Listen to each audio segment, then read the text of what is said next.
everybody. I was gonna do the final rundown on my main character here, and I guess this would be the Merry Christmas edition.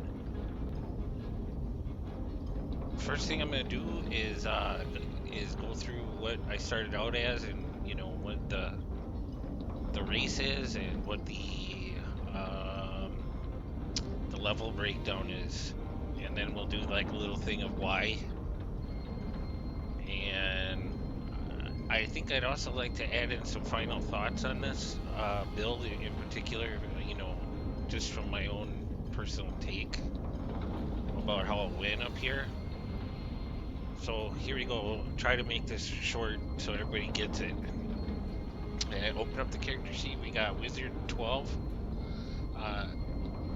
Monk 5, Rogue 3, female elf, and the alignment has to be lawful, I believe, for the monk. 5 levels. Starting stats on this one, I believe I did 18 dex. Constitution was just a 16, and I'll explain that in a minute. I put some into intelligence so I could have some spell points and stuff like that, but we're not relying on insightful reflexes for dex for my reflex save on this build.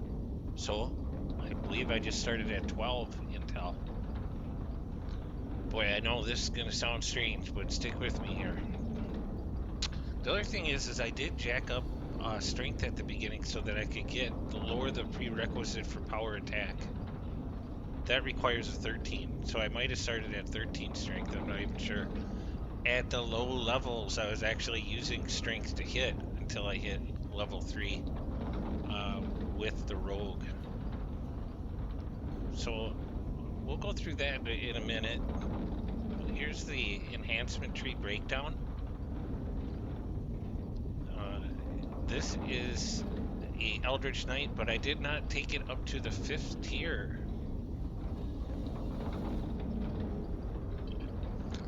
You'll remember in past videos, if you did see them, I was really breaking up this Eldritch Tempest Strike up here on the 5th tier. It is, I mean, that is the highest, damage output that I've ever hit on a character. And that particular build was a 12 wraith undead, 8 fighter, heavy armor wearer, because all these bonuses in Eldritch Knight, you're still getting over that arcane spell failure with some of these things in here. Imbue the blade down at the bottom is giving you a minus 15 right there, right off the bat. And then, a whole bunch of feats. But on this one, we decided to go after the specific task of doing negative levels to the living mobs in the game, and the Reapers. It works on Reapers too. So what I did is I dumped 36 points into the Henshin Mystic Quarterstaff tree over here instead. So that is my 5th tier. And you can see how that's laid out. Because of this move up here, every monk gets to pick, or henshins get to pick, either a light or a dark finishing move on tier 5 out of this. The one that I took was every light casts a shadow. Is considered a dark key melee attack, and then it says perform an attack. Like, it doesn't say you gotta have your hand wraps on. I did it with a quarterstaff, and when you hit on damage, all you gotta do is hit the mob. There's no save. Target suffers 1d4 negative levels, and all nearby enemies suffer 1d2 negative levels. It works all the time as long as you got the key and as long as you got the timer is off of it. Okay. Then I also put 10 points into the thief acrobat tree on this one because we're using dexterity to hit and to do damage with our quarterstaff. So at level 3 acrobat, you finally get to use your dexterity modifier for damage with quarterstaffs. So this is the only reason why we're over there. Okay, you can also do that in the monk tree. Let's say you made a 12. I thought they can use dexterity to hit for their damages on another monk tree. So you could effectively just make a straight 12 wizard, 8 monk if you wanted to, and be dex to damage. That would probably work too. That was another build that was in the works for me.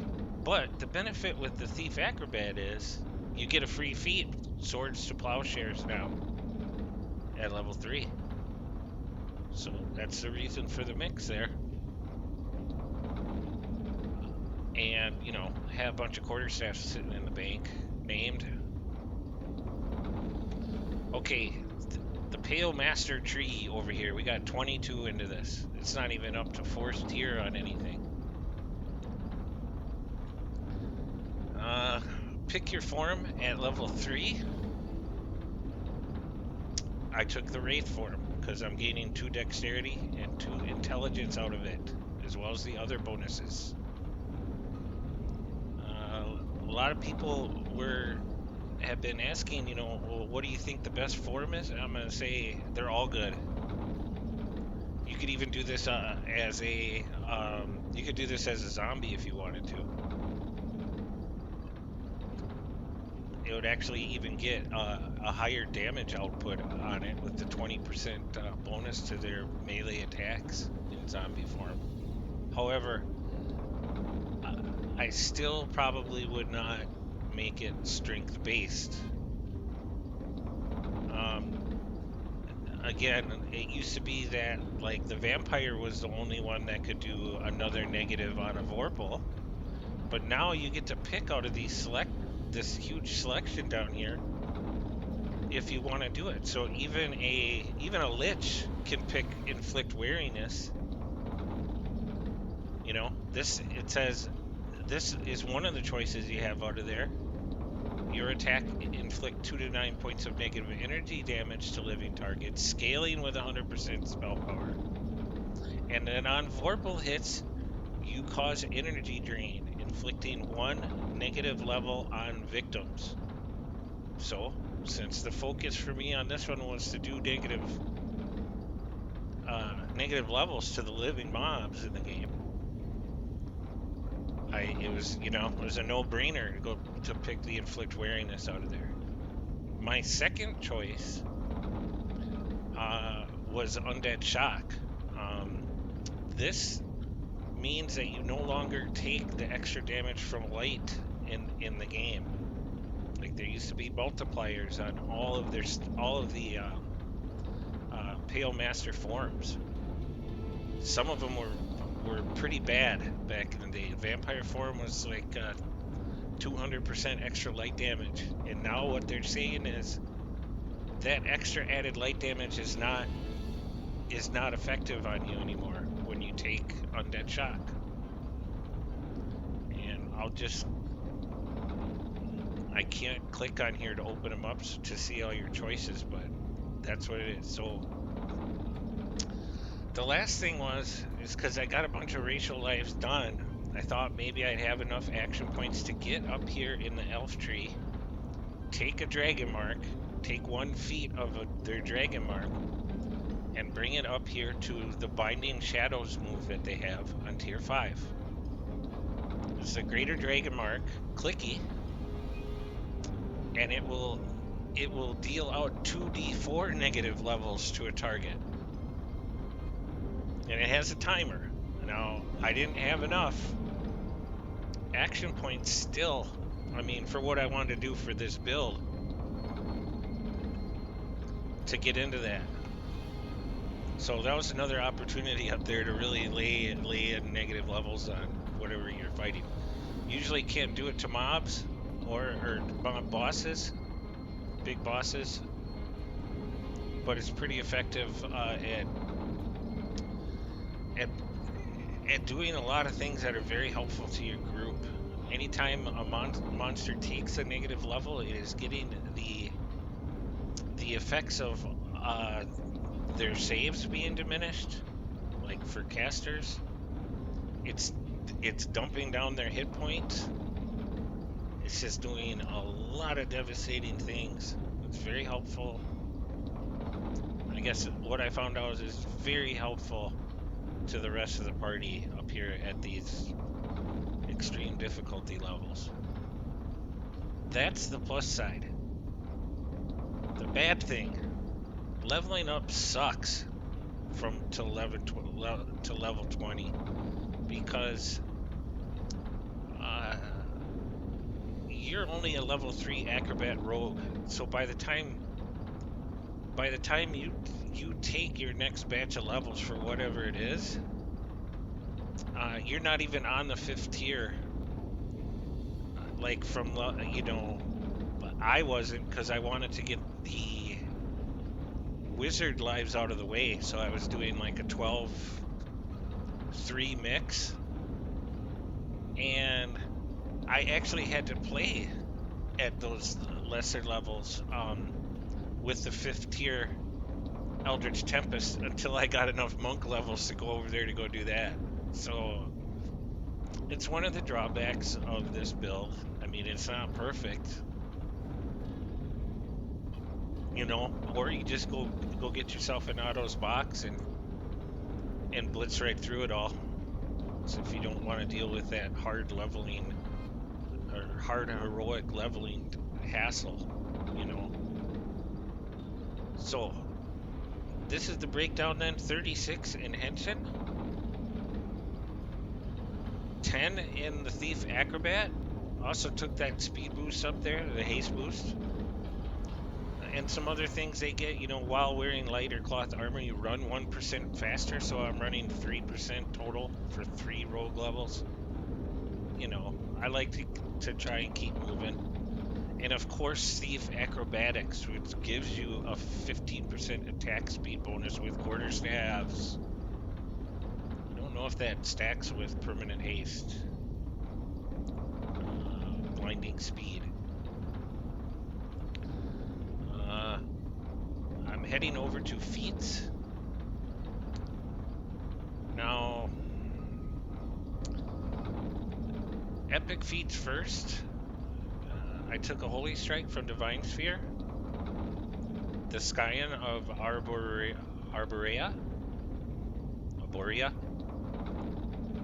First Blood, and I also dumped into the Arcane Warriors, another feat that's up there. This is from the Arcane Sphere being filled out. And this is giving me some bonuses when I damage either with a spell or with my melee attacks. Blinding speed, overwhelming critical. Gotta take it. Gotta take overwhelming critical in any melee build. Heck yeah. So nice. Crit damage multiplier on a 19 or 20.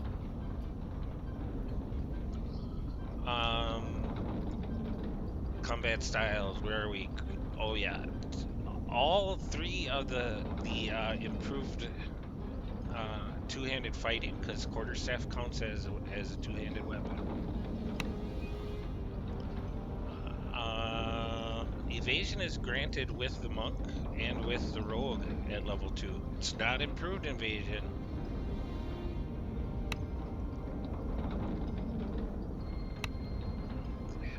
That's a favor feats. Those you don't have to worry about. Okay. Swords to Plowshare shows up with the 3 levels of rogue. You don't have to pick it. Power attack. And for the monk feats, this is something else I didn't like. I did not have enough monk feats to get to Master of Forms. I was just trying earlier this afternoon to swap out Dodge to get the final one. At least in Fire Stance, you would get another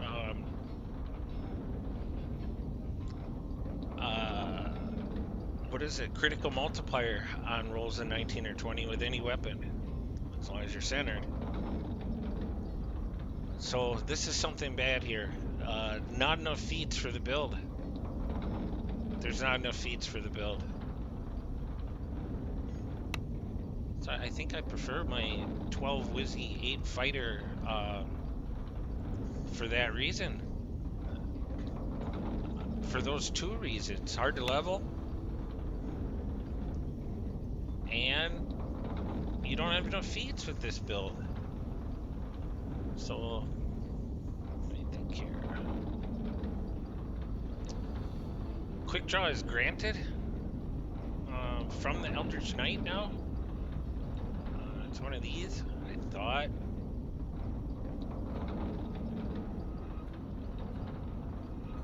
Quick draw comes with Imbue the Blade. It's the third bottom thing here. And keep in mind for the wizard feats, I have taken Extend, Meta Magic, and Heighten. I have heightened all my spells down here for my personal heals. The Death Aura, and the Lesser Death Aura, and Negative Energy Burst. These are your self-healers down here. I think I went through this on earlier videos.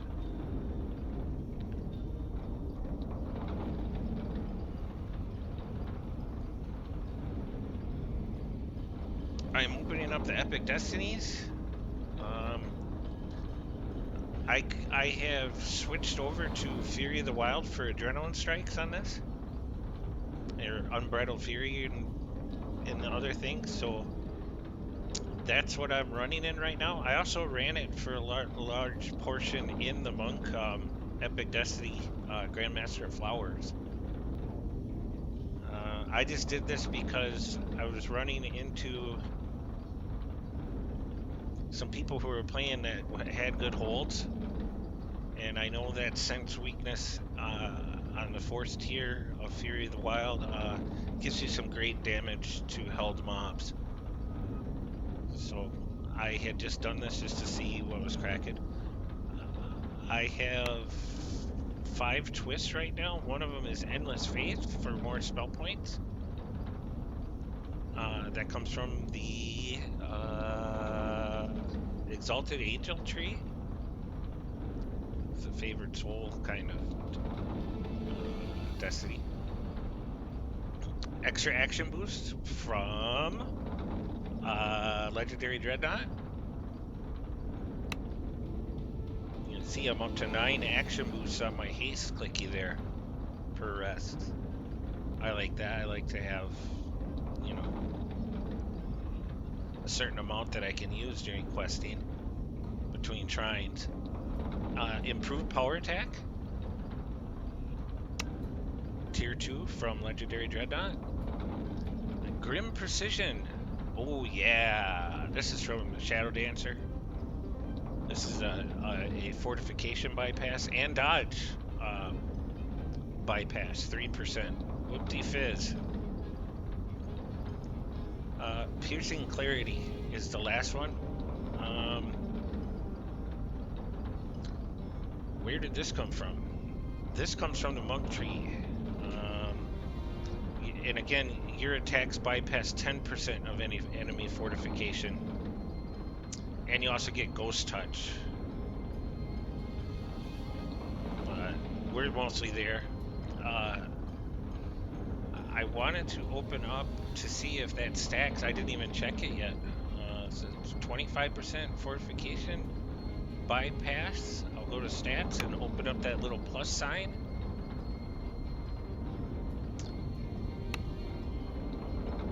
What does that say? Glancing blow proc chance 23.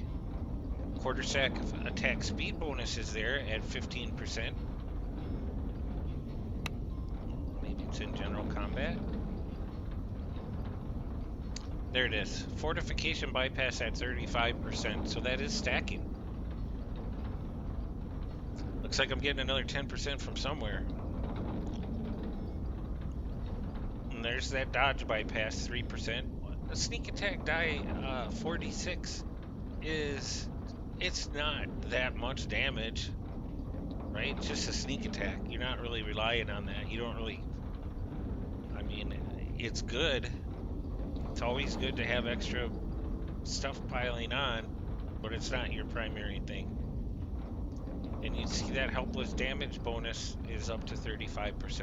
So it's good for me to play with holders or tank.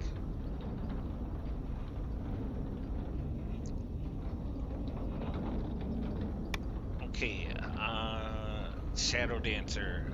I've even thought about going in here for the Executioner Strike, and I have not messed with this Epic Destiny. So effectively, there's like 4 Epic Destinies that you could play this in, and so that's another positive about it, I think. Oh god, what do they want to watch? They want to look at spells. My spell sheet, I don't even have a 5th tier filled out. Again, on this type of undead build, most of your buffs are for either your heals or just self buffs or buffs for other people if they need it. Now, a lot of them are irrelevant at the epic levels because people have gear or those abilities, you know, ways to proc those abilities or spells on their own most of the time. Still, I have these things loaded. I do use the greater heroism quite a bit. True Seeing, I think I already have that on the item. I don't even need it. It's mostly for others. Yeah, Echo Ravenkind has True Seeing and Constitution on it. Both Death Arts are here. And then your Get Out of Jail Negative Energy Burst is here. In case you're really, you know, down in the dumps on the hit points. Gonna die. Haste and Rage I did take. They're still there. I have a Dispel Magic in here. Knock. Blur. Gust of Wind, of course. Gotta have that nowadays, seems like. Hitting over to the main character sheet page. Showing. Why does that always list that as a negative penalty? AC standing without any buffs, showing 130. My dodge chance is relatively low. It's only 15%. PRR 121 on physical resistance rating, 47 on magical resistance rating. Melee weapon power standing 149.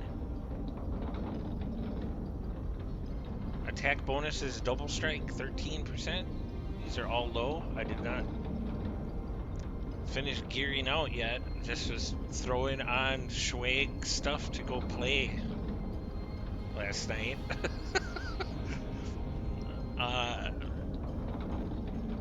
Double shot, yeah, not ranged. Past life feats over here that are active, or epic past life feat. Enchant weapon 3 times. Double strike 3 times. Power over life and death is giving me a little bit of extra 30 negative spell power. I took Ancient Power even though I have it once. This is a +2 to attack per stack of this past life feat. And if you are fighting in two-handed fighting style, you also gain a +2 damage per stack. I'm working on that one right now. That's why I went over to the Primal Sphere. What? Morning Lord, 10 light and alignment spell power per stack. And then the other things that are active. Primarily, even though I don't have the Master Forms, been running in Fire Stance. Because I get more key. You need the key for this move. Every light casts a shadow, I think. Where's the key cost? 15. Also, I've also run in Wind Stance a little bit. There's a quicker attack speed, that's all up to you. And you get another couple decks to hit. So if I buff up,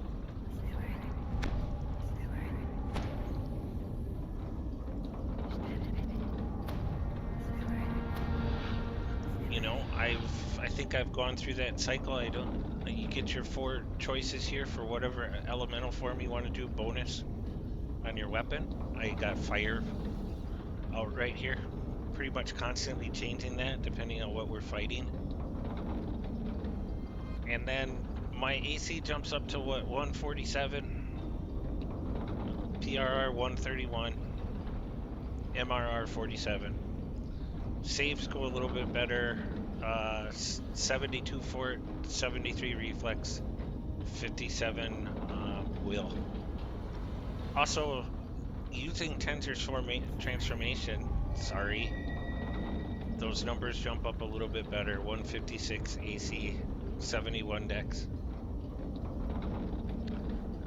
The highest dex item I'm currently wearing though right now is 5 rings, 17. I'm looking for specific gear from Sharn. The sigil of the Triumvirate, I think, is Ring of the Triumvirate, is what I plan on wearing here when I get it. I'm wearing Gauntlets of the Storm Reaver from Killing Time Raid, and the Schwag stolen artifact right now. The stolen signet of your winner.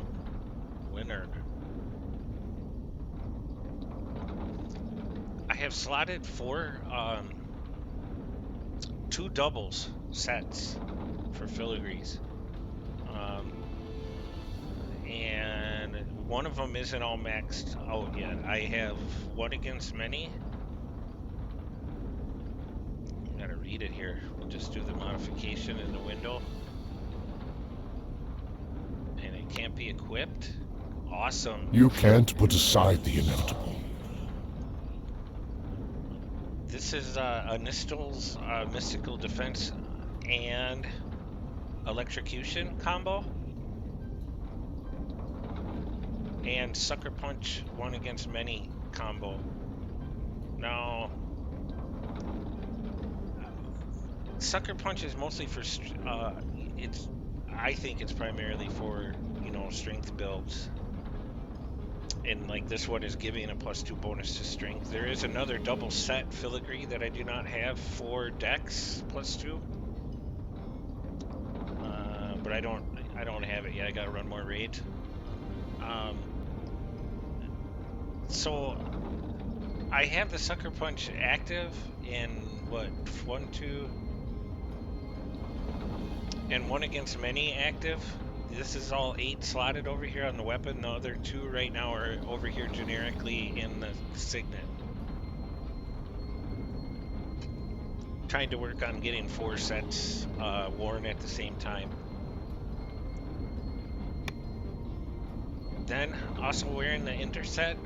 That's these 5 pieces. And throw in this older legendary Festry mummy wraps for a chance to get greater boon of undeath cast on you, and an improved healing amplification. 72 profane bonus. We're showing my negative healing amp at 134. So still got some work to do with this set to get dodge bonus, get dodge higher, and get a higher dex item, and bail out on this other, trinket down here when you get a chance. But right now it's kind of playable. This set of shackles here was for the Slave Lord's Might set that I had set up for a strength-based melee, so it's a high heal and Void Lord 27 on it. That's helping the chance of your death auras to proc a critical hit. I think that's enough for the rundown. I'm trying to keep this short. Again, this is It is time. Feeding time. it's a normal cycle that I run right there before going into combat, is make sure that I got my buffs on that I need. I have a jump and a tumble, yeah, whatever, before engaging into combat. And then along with that, tensors, displacement, and both death auras on.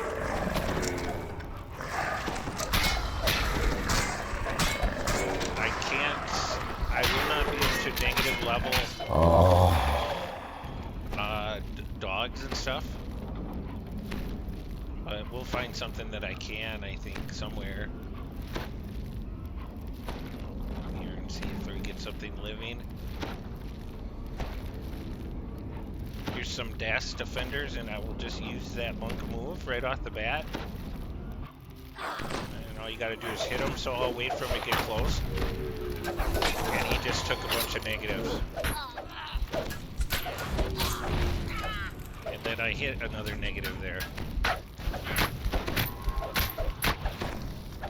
And you can see, I'll do it again while this guy's still living. What have you blundered into? It was enough to kill him anyway. What is that, around 1,000 a hit? I did not hit a big hit.